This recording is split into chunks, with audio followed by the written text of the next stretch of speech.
अस्सलाम वालेकुम दोस्तों, मैं हूं सलमान मलिक। आप देख रहे हैं सुलग व्यूज़। नमस्ते, सत श्री अकाल। कैसे हैं आप लोग? हाजिर हैं एक और नई वीडियो के साथ। और आज की video how did China annex Tibet. इस वीडियो को देखने से पहले आप हमारे चैनल को लाइक करें, सब्सक्राइब करें और दोस्तों के साथ शेयर करना मत भूलें। तो चलते हैं, देखते हैं वीडियो। पिछले वीडियो में हमने तिब्बत और चीन का जो इतिहास है, उन दोनों की जो सभ्यताएं हैं, उन पर डिटेल्स में बात की थी कि वे दोनों की सभ्यताएं एक है या अलग अलग। और चीन और तिब्बत का असली इतिहास जाना था उस वीडियो में। अगर आपने वो वीडियो नहीं देखी तो इसके बाद आप उस वीडियो को भी देख लीजिएगा। और आज के इस वीडियो में हम तिब्बत को चीन ने कैसे हड़प लिया था उस पर बात करेंगे। तो वीडियो के अंत तक हमारे साथ बने रहिए। तो तिब्बत को चीन ने कैसे हड़प लिया था, इस बात को जानने से पहले कुछ और बातें हैं जिसे पहले जानना जरूरी है। उसके बाद तिब्बत के बारे में जानेंगे। तो कुछ समय पहले लद्दाख की गलवान घाटी में भारत और चीन के सैनिकों के बीच हुई हिंसक झड़प। और 3 साल पहले डोकलाम में भी दोनों देश एक दूसरे के आमने सामने आ चुके हैं। और ऐसी कोई एक दो जगह नहीं, बल्कि कई जगह है जिसे लेकर भारत और चीन का कई बार आमना सामना होता रहा है। भारत और चीन का सीमा विवाद का दायरा लद्दाख, डोकलाम, नथुला से होते हुए अरुणाचल प्रदेश की तवांग घाटी तक जाता है। इस पर भी एक वीडियो बहुत ही जल्द आने वाला है कि भारत और चीन के सभी सीमा विवाद, जिसमें भारत और चीन के सभी सीमा विवाद के बारे में हम बात करेंगे। तो अरुणाचल प्रदेश के तवांग इलाके पर चीन की निगाहें हमेशा से रही है, क्योंकि वो तवांग को तिब्बत का हिस्सा मानता है और कहता है कि तवांग और तिब्बत में काफी ज्यादा सांस्कृतिक समानता है। अब तवांग बौद्धों का प्रमुख धर्म स्थल भी है। और तिब्बत के दलाई लामा ने जब तवांग की मोनेस्ट्री का दौरा किया था, तब भी चीन ने इसका काफी विरोध किया था। यहाँ तक कि इस साल फरवरी में जब प्रधानमंत्री नरेंद्र मोदी अरुणाचल प्रदेश के दौरे पर गए थे, तब भी चीन ने उसकी यात्रा पर औपचारिक तौर पर विरोध दर्ज कराया था। चीन तिब्बत के साथ अरुणाचल प्रदेश पर भी दावा करता है और इसे दक्षिणी तिब्बत कहता है। तिब्बत को चीन ने साल 1951 में अपने नियंत्रण में ले लिया था, जबकि साल 1938 में खींची गई मैकमोहन लाइन के मुताबिक अरुणाचल प्रदेश भारत का हिस्सा है। लेकिन फिर भी चीन अरुणाचल प्रदेश को अपना हिस्सा मानता है, यानी वो मैकमोहन लाइन को नहीं मानता। अब बात करते हैं तिब्बत और उसके छोटे से इतिहास की। आमतौर पर बौद्ध धर्म को मानने वाले लोगों के इस सुदूर इलाके को सफेद छत या संसार की छत के नाम से भी जाना जाता है। और पिछले वीडियो में मैंने आपको बताया था कि तिब्बत की सभ्यता चीन की सभ्यता से बिल्कुल ही अलग है। फिर भी चीन का कहना है कि इस इलाके पर सदियों से उनकी संप्रभुता रही है और तिब्बत चीन का ही एक पुराना भाग है। लेकिन सामने बहुत से तिब्बती लोग आज भी अपनी वफादारी अपने निर्वाचित आध्यात्मिक नेता दलाई लामा के प्रति रखते दलाई हैं। लामा। निर्वाचित यानी जिनके रहने का कोई ठिकाना नहीं है, क्योंकि तिब्बत को हड़पने के बाद दलाई लामा भारत में शरणार्थी बनकर आ गए हैं। दलाई लामा को उनके अनुयायी यानी तिब्बती लोग एक जीवित ईश्वर के तौर पर देखते हैं। लेकिन सामने चीन दलाई लामा को एक अलगाववादी खतरा मानता है। तिब्बत एक देश था या नहीं, यह उनके इतिहास से पता चलेगा। लेकिन पिछले वीडियो में मैंने तिब्बत का जो असली इतिहास बताया था, वो इतिहास दुनिया से छुपाया गया है। इसलिए आज तिब्बत का इतिहास बेहद उथल पुथल भरा है। कभी तिब्बत एक देश बनकर उभरा था, तो कभी मंगोलों ने उन पर शासन किया था और कभी चीन के ताकतवर राजवंशों ने तिब्बत पर राज किया था। चीन और तिब्बत के बीच विवाद तिब्बत की कानूनी स्थिति को लेकर है। चीन कहता है कि तिब्बत 13वीं शताब्दी के मध्य से चीन का हिस्सा रहा है। लेकिन सामने तिब्बतियों का कहना है कि तिब्बत कई शताब्दियों तक एक स्वतंत्र राज्य था। मंगोल राजा कुबलाई खान ने युआन राजवंश की स्थापना की थी और तिब्बत ही नहीं, बल्कि चीन, वियतनाम और कोरिया तक अपने राज्य का विस्तार किया था। फिर 17वीं शताब्दी में चीन के सिख राजवंश के तिब्बत के साथ संबंध बने। 260 साल के रिश्ते के बाद चिंग सेना ने तिब्बत पर अधिकार कर लिया, लेकिन 3 साल के भीतर ही उसे तिब्बतियों ने खदेड़ दिया। और साल 1912 में तिब्बत के 13वें दलाई लामा ने तिब्बत की स्वतंत्रता की घोषणा की। लेकिन साल 1950 में चीन ने तिब्बत पर अपना झंडा लहराने के लिए हजारों की संख्या में सैनिक भेज दिए और बंदूक के दम पर चीन ने तिब्बत के कुछ इलाकों को चीन के अधीन कर लिया और तिब्बत के उन इलाकों को चीनी क्षेत्र में बदल दिया। और बाकी इलाके जो चीन की बॉर्डर पर है, उन तिब्बती इलाकों को भी चीनी प्रांत में मिला दिया गया। फिर साल 1951 में चीनी सेना ने तिब्बत के एक शिष्टमंडल के साथ एक संधि पर हस्ताक्षर करा लिया, जिसके अधीन तिब्बत की प्रभुसत्ता चीन को सौंप दी गई। और उसके बाद साल 1959 में तिब्बती लोगों ने चीन के खिलाफ विद्रोह शुरू कर दिया, लेकिन वो विद्रोह नाकाम रहा। इसलिए तिब्बत के 14वें दलाई लामा को तिब्बत छोड़कर भारत में शरण लेनी पड़ी। दलाई लामा भारत भाग आए और तभी से वे तिब्बत की स्वायत्तता के लिए संघर्ष कर रहे हैं।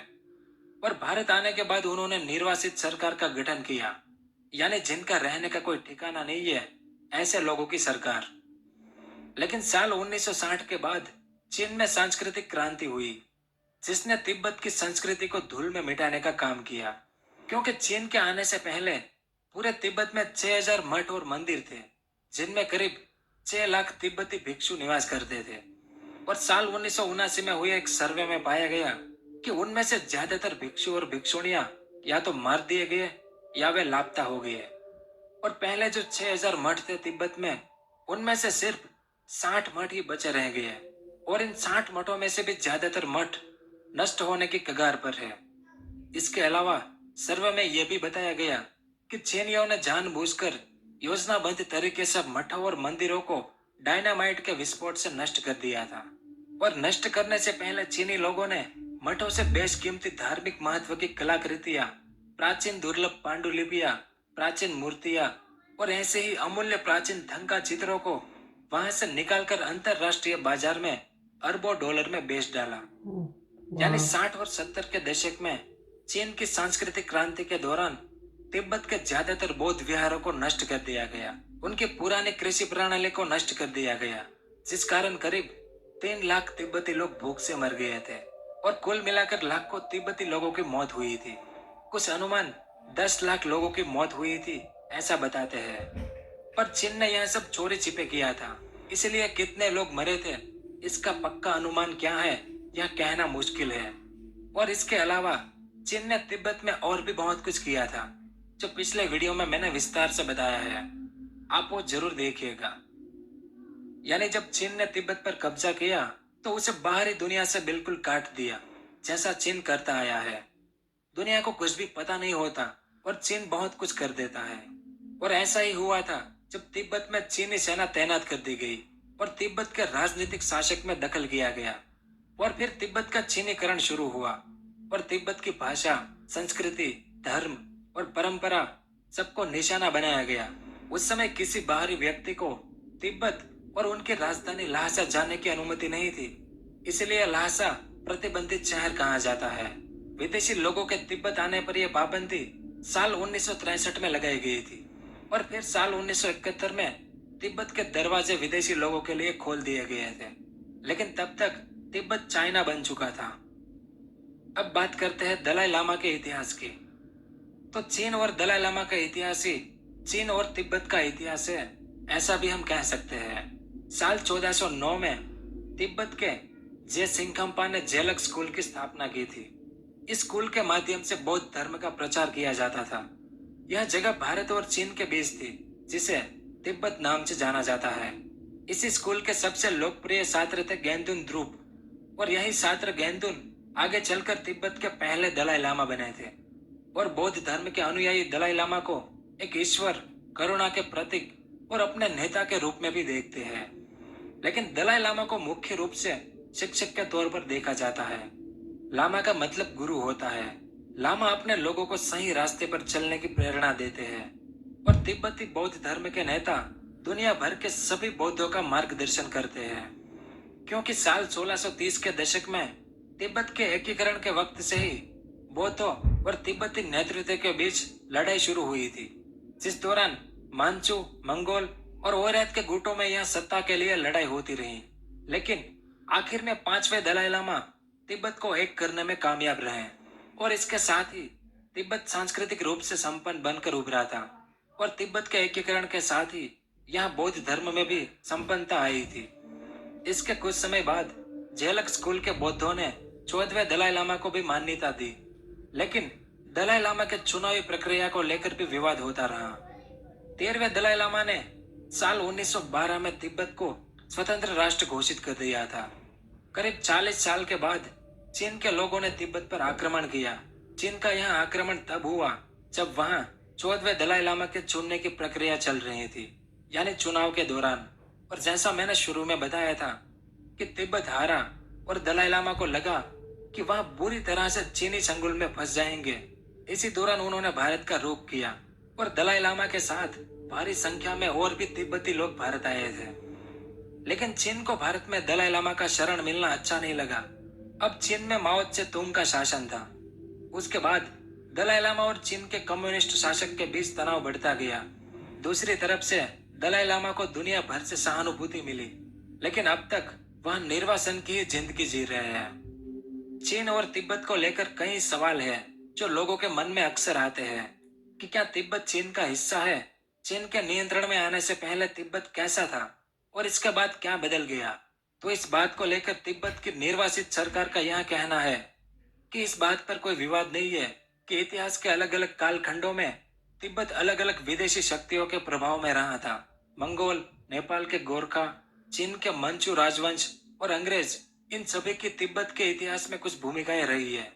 लेकिन इतिहास के दूसरे कालखंडों में वो तिब्बत था जिसने अपने पड़ोसियों पर ताकत और प्रभाव का इस्तेमाल किया, और इन पड़ोसियों में चीन भी शामिल था। आगे दलाई लामा कहते हैं कि दुनिया में आज कोई ऐसा देश खोजना मुश्किल है जिस पर इतिहास के किसी दौर में किसी विदेशी ताकत का ये प्रभाव तो है। या आधिपत्य ना रहा हो। तिब्बत के मामले में विदेशी प्रभाव या दखल अंदाजी तुलनात्मक रूप से बहुत ही सीमित समय के लिए रही थी। लेकिन चीन का कहना है कि 700 सालों से भी ज्यादा समय से तिब्बत पर चीन की संप्रभुता रही है और तिब्बत कभी भी एक स्वतंत्र देश नहीं रहा है। दुनिया के किसी भी देश ने कभी भी तिब्बत को एक स्वतंत्र देश के रूप में मान्यता नहीं दी है। पर इसका मतलब ये थोड़ी हुआ कि अंग्रेज ने भारत पर राज किया था तो भारत अंग्रेज का भाग हुआ। भारत तो भारत है, लेकिन चीन का कहना है कि एक बार चीनी राजा ने तिब्बत पर राज किया था, इसलिए तिब्बत चीन का ही भाग है। और ऐसा कहते हुए चीन ने तिब्बत को हड़प लिया और दुनिया के नक्शे से हमेशा के लिए तिब्बत का नामो निशान मिटा दिया। लेकिन क्या भारत ने कभी ऐसा माना कि तिब्बत चीन का हिस्सा है?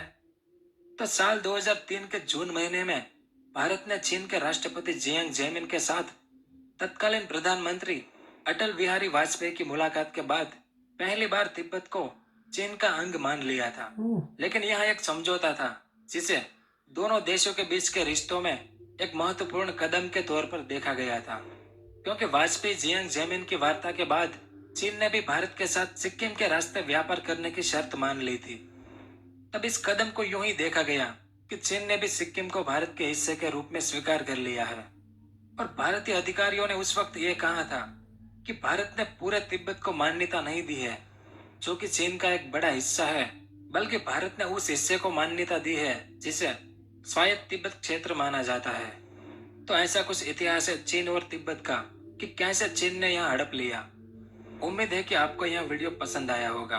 सो गाइस, वीडियो देखी। इस वीडियो की बात करें तो बहुत सारी ऐसी इन्फॉर्मेशन थी जो मेरे लिए नई थी और मुझे इन चीज़ों का पहले पता नहीं था। तो एक बहुत ही ज़्यादा इन्फॉर्मेटिव वीडियो। मैं तो यही कहूँगा कि जो चाइना ने जुल्म किया तिब्बत के लोगों पर, वो बहुत ही ज़्यादा अफसोसनाक है। तिब्बत के लोगों को उनका हक मिलना चाहिए, फ्री कंट्री होना चाहिए, चाहे जो मर्ज़ी हो। आप उनकी ज़मीन को कैसे हथिया सकते हो? वो तिब्बत है, तिब्बत के लोगों का है। आप किस तरह से ये क्लेम कर सकते हो कि यार 300 साल पहले हमने हुकूमत की थी तो उसके बाद हमारा ही है? इस तरह से तो मंगोल आए वो भी चले गए, अंग्रेज़ आया वो भी चले गए। तो तिब्बत वालों का है, उनको उनका हक मिलना चाहिए। पूरी दुनिया को आवाज़ उठानी चाहिए और हम लोगों को भी चाहिए कि तिब्बत के लोगों के साथ खड़े हों और जो उनकी काज है, जिस तरह से उनके जो लोग हैं पूरी दुनिया में रह रहे हैं, मगर क्या है कि अपने कंट्री में आके नहीं रह सकते क्योंकि चाइना ने जो जुल्म किया। इस वीडियो को देखने के बाद मैं तो शर्मिंदा हूँ यार कि इस तरह से भी लोग हैं जो इतने प्यारे लोग हैं, लोगों से मोहब्बत करने वाले लोग हैं, उनके साथ इतना सारा जुल्म होता है और हम लोग हैं जो आवाज़ भी नहीं उठाते। हम एक आज़ाद कंट्री में पैदा हुए हैं, हमारे जो बड़े हैं उनसे पूछना चाहिए कि गुलामी क्या है, जुल्म क्या है जो अंग्रेज़ ने किया और उसके बाद जो चाइना तिब्बत के लोगों पर कर रहा है। मैं यही कहूँगा कि हम सबको मिल के आवाज़ उठानी चाहिए तिब्बत के लोगों के लिए। चाइना देखें क्या चाहता है, पूरी दुनिया में इनका कब्ज़ा हो जाए। जो छोटे छोटे कंट्रीज़ हैं इनके साथ वो भी हथियाने की कोशिश कर रहा है, इसी वजह से कि जो लीडर्स हैं उनके, वो ये नहीं सोचते कि यार आज के फ़ायदे के लिए कल का जो नुकसान है, आपकी जो आवाम है उनको जो नुकसान होगा चाइना से, वो किस तरह से आप पूरा करोगे, उसका अजाला किस तरह से करोगे। आपकी जो हुकूमत है 10 साल रहेगी, 5 साल रहेगी, उसके बाद कोई और हो जाएगा, मगर आप अपना फ़ायदा देखते हो, पैसा देखते हो, और जो चाइना के हक़ में आप आवाज़ें उठाते हो। इस तरह से नहीं होना चाहिए, इसलिए कि ये 21st सेंचुरी है। अब इस तरह का जुल्म है जो वो लोग बर्दाश्त नहीं करेंगे। सोशल मीडिया पे पता चल जाता है पूरी दुनिया में, मगर चाइना में अभी भी जो मीडिया है उसको कंट्रोल करते हैं ये पूरे तरीके के साथ। कोई भी खबर है जो बाहर नहीं आने देते, तो ये अभी भी उसी दौर में रह रहे हैं जो पहले का था। अब दुनिया चेंज हो चुकी है, आवाज़ उठानी चाहिए हम सभी को मिलके, और जो तिब्बत के लोग हैं उनको उनका हक दिलवाना चाहिए। और जो इंडिया ने किया, सपोर्ट किया, मालदीव को भी इसी तरह से इंडिया ने सपोर्ट किया, तो अच्छी बात है। मेरे ख्याल से इस तरह से होना चाहिए और दूसरे कंट्रीज़ को भी इस तरह से करना चाहिए। सो गाइस, ये थी हमारी आज की वीडियो। आपको हमारी वीडियो कैसी लगी? अगर अच्छी लगी हमारे चैनल को लाइक करें, सब्सक्राइब करें और दोस्तों के साथ शेयर करना मत भूलें। मिलते हैं नेक्स्ट वीडियो में। अल्लाह हाफिज़।